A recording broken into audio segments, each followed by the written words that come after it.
If you're watching this right now, it's not an accident. Your anxiety isn't random, it's a signal. Jesus warned about it and Napoleon Hill explained why faith changes everything. If you are watching this video right now, pause for a moment and take a deep breath. Maybe your anxious mind is crowded with thoughts, excessive worries, silent fears that no one sees, but that weigh heavily inside you. Life keeps moving, days go by, and no matter how hard you try to stay in control, something within you refuses to rest. And let me tell you this honestly, that is not weakness. It's a sign that you've been carrying too much weight on your own. There comes a point when concern stops being care and turns into a prison. You begin living more in an imagined future than in the present moment. You suffer in advance, lose your lightness, and inner peace starts to feel distant, always dependent on something that hasn't happened yet. But what if I told you that this restlessness is actually an invitation? A call to shift your inner state, to leave anxiety behind and step into trust in God, presence, and surrender. Jesus Christ spoke directly about this in Matthew 6, when he taught that anxiety adds nothing to life. And Napoleon Hill, centuries later, reached the same conclusion through a different path. Faith is the only antidote to failure. When dominant thoughts change, the subconscious reorganizes itself, your inner vibration shifts, and life begins to respond differently. Maybe this video appeared right now because it's time to choose trust, stop worrying, and learn to rest in God, living a true peace that surpasses all understanding. Worry rarely shows up as an enemy. Most of the time, it disguises itself as responsibility, caution, or I'm just trying to be prepared. But slowly, it settles in and begins stealing something precious: inner peace. The anxious mind starts living in a constant state of alert, creating non-stop mental noise that prevents real rest. It's as if the body is still, but inside everything is running without direction. The problem is that excessive worry solves absolutely nothing. It doesn't improve the future, prevent pain, or bring clarity. On the contrary, it drains energy, creates emotional exhaustion, and weakens trust in God. How many times have you lost simple moments, light conversations, or even nights of sleep because you were trying to control something that hadn't even happened yet? That's how worry works. It pulls you out of the present and hijacks your attention. When peace disappears, life begins to lose its lightness. Decisions become harder, the heart feels heavier, and the inner state grows more confused. God's presence feels distant, not because he moved away, but because the mind is too busy predicting outcomes. And it's in this mental environment that anxiety grows, making room for anticipatory suffering, which is the next point we need to understand clearly. Anxiety is born when the mind leaves the present moment and starts living in a place that doesn't exist yet, the future. That's where anticipatory suffering gains strength. The mind creates scenarios, repeats imaginary conversations, and relives problems that haven't even occurred. The anxious mind believes that if it thinks enough, it can avoid pain. But the result is usually the opposite: more fear, more tension, and less peace. Have you noticed how the body reacts to things that exist only in the imagination? A racing heart, shallow breathing, tightness in the chest. All of this comes from dominant thoughts that the subconscious accepts as real. That's why anxiety is so exhausting, even when nothing has actually happened. The suffering isn't in the problem, it's in the constant attempt to control tomorrow. And that control, besides being an illusion, steals the joy of the present. Jesus Christ was very clear about this when he said that each day has enough trouble of its own. Suffering today over something that may never happen is carrying an unnecessary burden. Napoleon Hill also observed that when the mind is dominated by fear, it loses focus and direction. And that realization leads us to an inevitable question: if anxiety doesn't come from the present, but from how we think about the future, what was Jesus really teaching us? In Matthew 6, Jesus doesn't speak harshly or from a distance. He speaks as someone who deeply understands the human mind. When he says, "Do not be anxious," he isn't denying life's responsibilities, he's pointing to a different inner state. Jesus knew that anxiety weakens faith, steals presence, and distorts reality. That's why he invites us into trust, not negligence. Jesus uses simple examples: food, clothing, the birds of the air to show that life is not sustained by excessive worry, but by God's care. He asks, who among you, by worrying, can add anything to your life? That question dismantles the illusion of control. Anxiety promises security, but never delivers results. It only occupies the space where clarity and peace should live.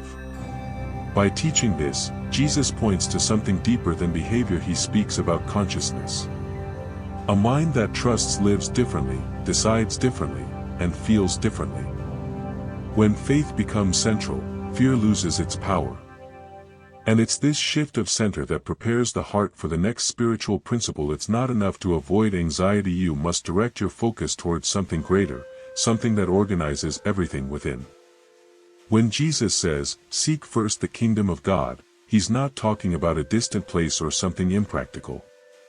He's speaking about inner priority. The kingdom of God begins within, in the state of mind, in a consciousness aligned with faith, trust in God, and values that bring true peace. When that inner order is restored, the rest of life naturally begins to align. Seeking the kingdom means choosing, every day, where you place your attention. It means feeding thoughts that generate life instead of thoughts that strengthen fear. This involves prayer, surrender, and devotion, but also simple choices: what you consume, what you repeat to yourself, how you respond to difficulties. Napoleon Hill would call this mental focus and definite purpose. Jesus calls it the kingdom. When this pursuit becomes a priority, the rhythm of life changes. Urgency fades, the mind slows down, and God's presence becomes more noticeable in daily life. Problems don't disappear, but they stop occupying the center. And when the kingdom comes first, the need to control everything begins to weaken, opening space for a necessary confrontation between faith and control of the future. There is a very thin line between healthy planning and excessive control. Faith begins exactly where control ends.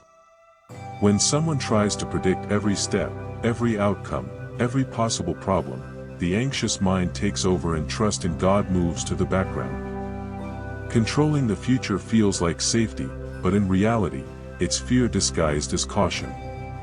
The attempt to control comes from the belief that everything depends solely on us. And that is heavy. It weighs on the body, the mind, and the heart. Faith, on the other hand, doesn't eliminate action, it changes the source of security. You do what's within your reach, but you surrender the outcome.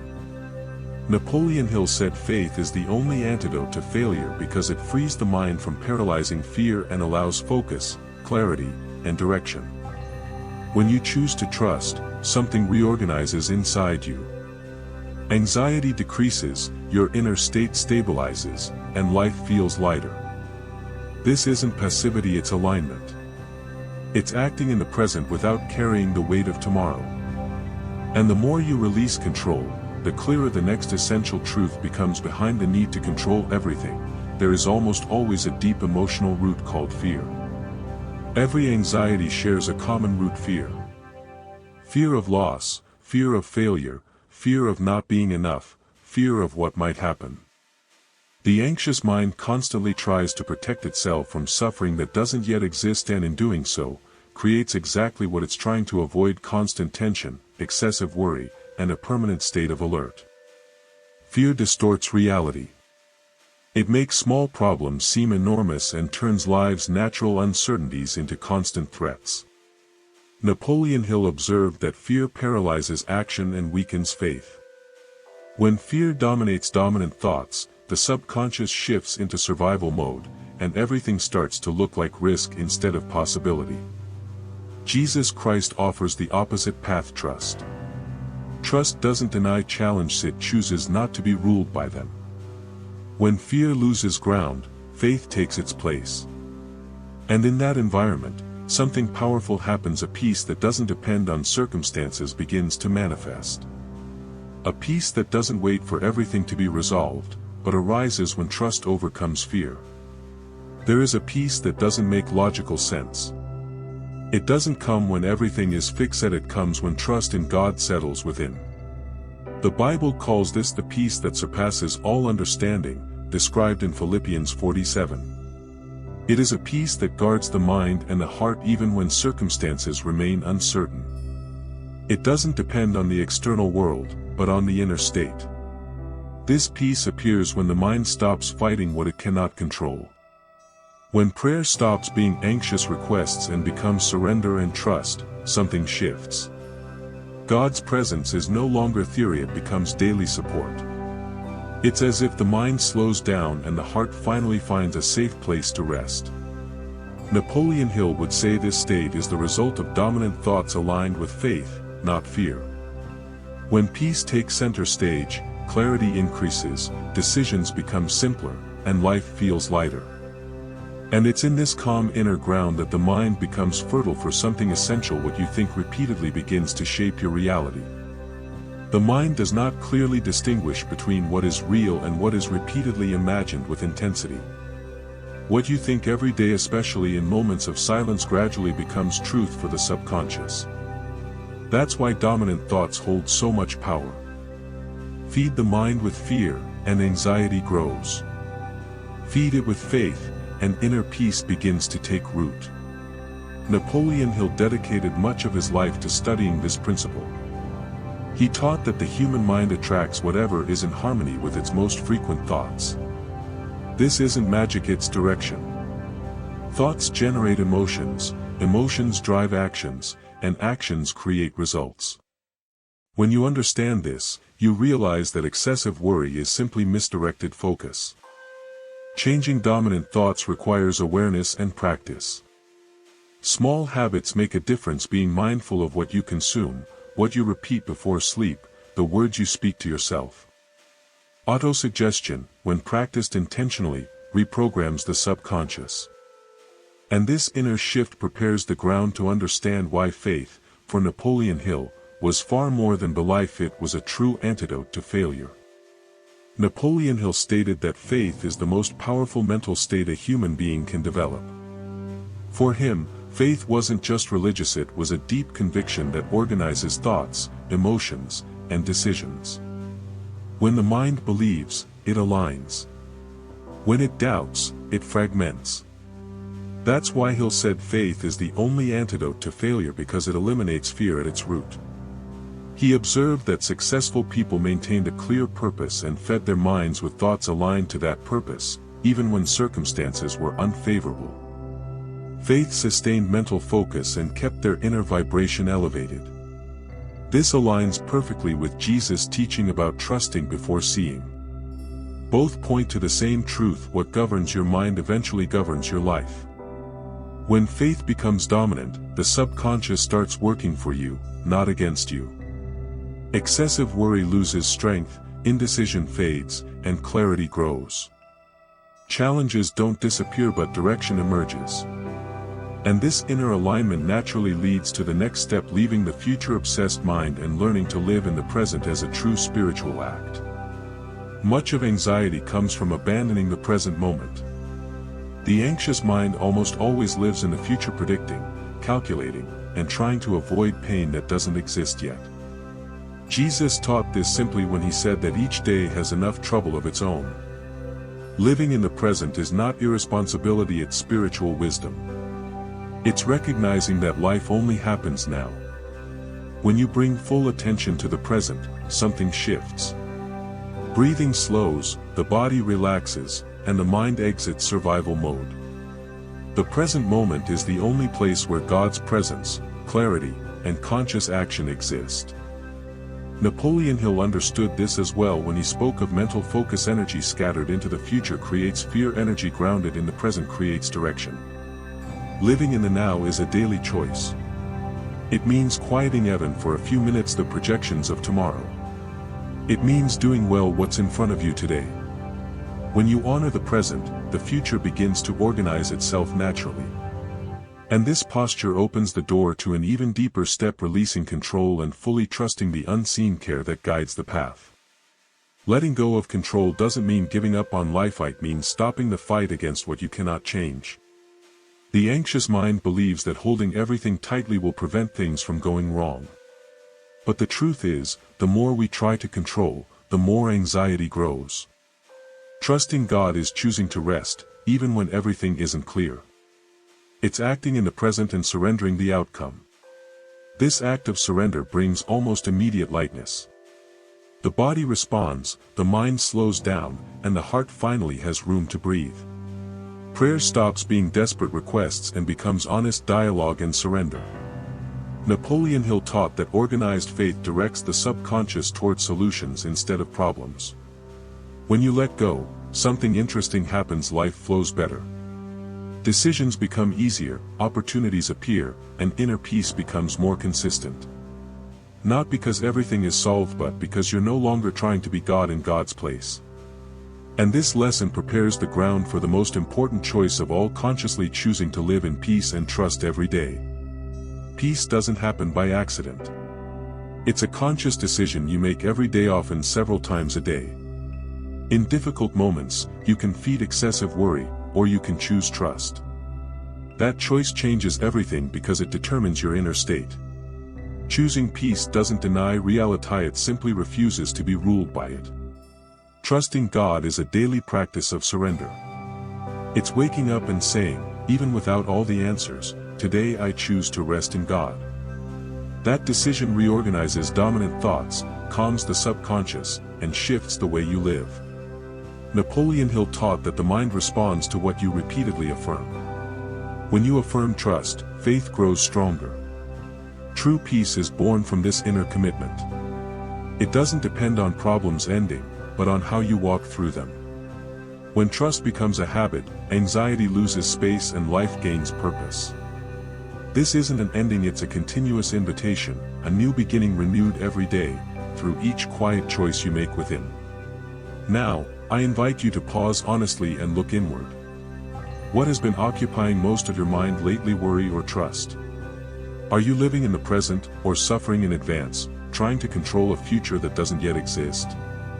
These questions aren't meant to create guilt, but awareness.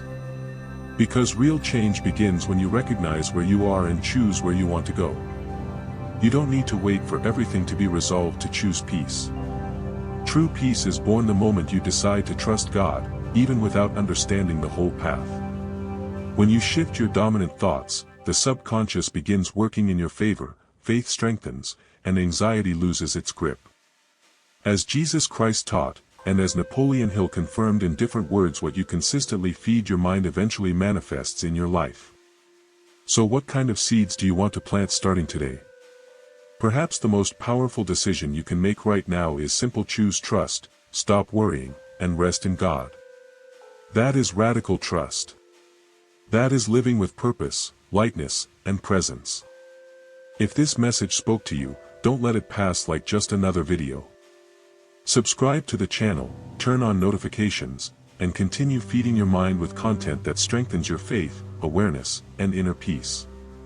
Because life changes when you change from within, and that choice can begin right now.